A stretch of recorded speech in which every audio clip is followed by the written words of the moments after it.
But I want to get to why she was fired, because I think this is important.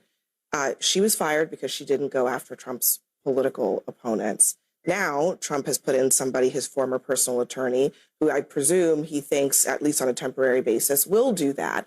Is this where we're at right now in this country, where it's just like one attorney general after another until he gets the prosecutions that he wants? Well, I think that's a certain conclusion that you could jump to. I mean, yeah, this is the second cabinet figure in a few weeks who's been fired. I think most Republicans would look at that, though, and say, look, Trump is eager to find somebody who is competent. And when you look at the things that a lot of Republicans are eager for the attorney general to do, I don't think the lawfare is, and I think as Jason mentioned, a lot of it's going after Antifa. That's a big part of it. A lot of it's going after some of the foreign money that's funding Code Pink and some of the protests. But he wants the lawfare. I mean, is that appropriate? Well, what a freaking joke. Okay, they're sitting there acting shocked that Donald Trump wants an attorney general who will actually do the damn job. Please! For years, the same crowd cheered when prosecutors chased Trump across the country. And now suddenly they're worried about political prosecutions? Give me a damn break. Here we have the brilliant minds at CNN questioning Donald Trump for doing exactly what they defended for years. Take a look. So no, but I wouldn't frame it that way. The same way that you guys didn't frame it when Steve Bannon was targeted. No Democrat sent out a tweet asking to prosecute 3 specific people. You had people who said that you wanted to throw Donald Trump from a Democrat in jail, and you wanted to take him off of a ballot so he couldn't run for president. The entire state of Colorado and the Democratic Party. Okay, so clearly, this idea. The framing, I think, your point is a valid one when it comes to that is very optics. different from the president directing his attorney general in public, mind you, as he did. Pam, I've reviewed the 30 statements. What about Comey, Adam Schiff, Letitia? He publicly, right? He's doing this. It's very different from a state doing whatever they're doing, from a local, district attorney prosecuting a case. That is different. When the president says, why are you not prosecuting these people who I hate? He believes broke laws. Okay, now, you can disagree as to whether or not they broke any laws, and you can have a fair argument, I think, about the appropriateness of the president doing it, but I do think that the framing is important. So you're defending it then? I'm defending the president saying someone, in his view, broke the law, and we should be targeting that person. The same exact way Democrats said that about Donald Trump, and it wasn't framed as Donald Trump is being targeted as a political Jason, advocate. You're making that sound as if it's reasonable, and it's not. Okay, the president making a unilateral determination in his own mind that somebody has broken the law without providing, by the way, any proof of that, and then directing an investigation into that person is calling for that is not appropriate. Okay, I'm sorry if you don't like partisan prosecutions, you should also not like that. Appropriate? Really? The hypocrisy is absolutely staggering with these people. Let's call it what it is. They're pretending it's outrageous when Donald Trump mentions investigating someone. Yet, they stayed so damn silent while prosecutors around the country persecuted him for years. How convenient, isn't it? Nobody on that side had a problem when figures like Steve Bannon were targeted politically. No, they didn't. But now they suddenly want to lecture everyone about fairness and appropriate conduct. Give me a damn break. Even if we take it as a given that there was prosecutorial overkill against Donald Trump, and I've said publicly that I believe there was, especially from the state actors, and even to an extent from some of the federal prosecutions from Jack Smith, that does not justify going out and charging Letitia James for mortgage fraud. And that was rejected by a judge and a grand jury. It does not justify charging Jim Comey. I'm no fan of Jim Comey with an age-old, flimsy perjury charge. It does not justify trying to charge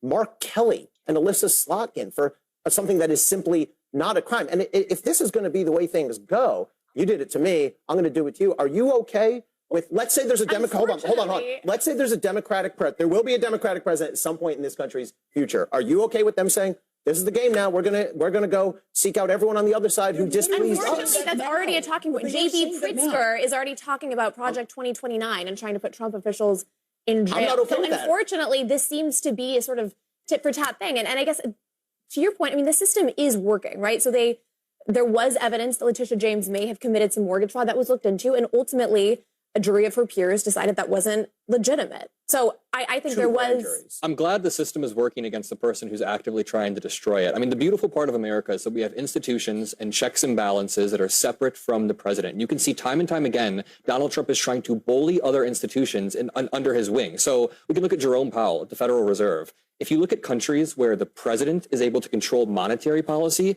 these are some of the worst countries in the world, right? You do not want the president controlling monetary policy. This has happened in countries like Venezuela. Let's take this over to the DOJ. You do not want the president directing the DOJ to prosecute people, to indict people, and that is exactly what we saw. We just watched a clip of Pam Bondi saying, there will never be an enemies list at the DOJ. Well, Abby just read off an enemies list that Donald Trump quite literally sent out. Has any Democrat, did Joe Biden do that? Is there any example of Joe Biden, Kamala Harris, or any of them having an enemies list? Letitia James and Alvin Bragg, people literally ran on putting Donald Trump in jail. I think we can all agree that there was politicization. So, but in answer to his question, which is important, is there an example that you all can cite of the president directing the investigation Joe or the Biden's staff did not tweet on his behalf into anyone? No, they didn't put it out there in public. All right, well, good. I'm glad that we're in agreement on that. There's agreement on that. The president is more public about this, and I don't think that is a smart move from It's not that he's more public about it. It's that he is doing it when there is zero evidence that it was done by the people that he claims did it to him. Wow, zero evidence? Are you kidding me? For years, investigations surrounding Donald Trump from every direction. And we're supposed to believe that was just coincidence. And we're also supposed to believe there was absolutely nothing political about it. Give me a damn break. I mean, people literally campaigned on going after Trump. What would you say to people who say, oh, I'm not going to bother to register to vote because my voice doesn't make a difference, or I'm just one person? I say one name, Donald Trump.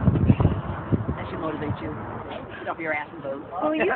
Will you sue him for us? Oh, we're going to definitely sue him. We're going to be a real pain in the ass. He's going to know my name personally. I love it. He probably does already. He built his wealth off the backs of New Yorkers. We need to focus on Donald Trump and his abuses. We need to follow his money. We need to find out where he's laundered money. All of those transactions have happened here in New York City. Tell this president and every other individual that no one is above the law. I say the bottom line is that residents from Brooklyn who are going to really make the difference are energized. Individuals from the city are energized. Individuals who care about statewide issues are energized. Individuals who care about, again, going after Donald Trump, this illegitimate governor president of the United States. Individuals who care that he has colluded and that he's violated the Emoluments Clause. And that basically all that he stands for is in violation of our values and who we are as a people and as a society. And so individuals who care about this country and who care about our rights and who care about, again, immigrants who are hiding right now, we've got to make some noise. We've got to let our voices know. And what we need is someone who's going to take the fight to White House at the same time representing the interests of New York. Her name is Letitia James, and that's the Attorney.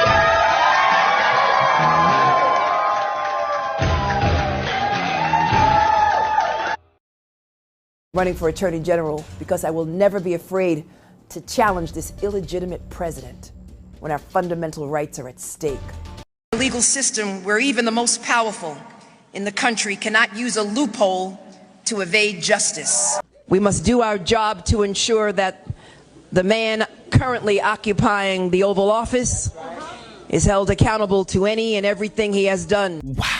How disgusting. Yeah, nothing political about this, ladies and gentlemen. For years, the country watched investigation after investigation aimed at Donald Trump. And suddenly, the story is there's zero evidence of politics involved. So I guess none of this had anything to do with politics, right? Trump is facing a whopping 91 criminal counts stemming from 4 separate cases. The first case was brought by Manhattan District Attorney Alvin Bragg in New York State Court. It accuses Trump of falsifying business records by trying to hide payments to a porn star before the 2016 election. The second case was brought by Special Counsel Jack Smith in federal court in Florida. He charged Trump with mishandling classified documents by taking them from the White House to his Mar-a-Lago estate after leaving office and then obstructing justice when the government tried to get them back. In the third case, Trump is accused of trying to defraud the United States by trying to steal the 2020 election. And finally, the last indictment was brought in Georgia in state court by the Fulton County District Attorney Fani Willis, accusing Trump and 18 co-defendants of conspiring to steal the election in that crucial swing state. Trump denies all wrongdoing, as do his co-defendants. Wow, 91 damn counts. And the good people over at CNN want us to believe there was nothing political about it.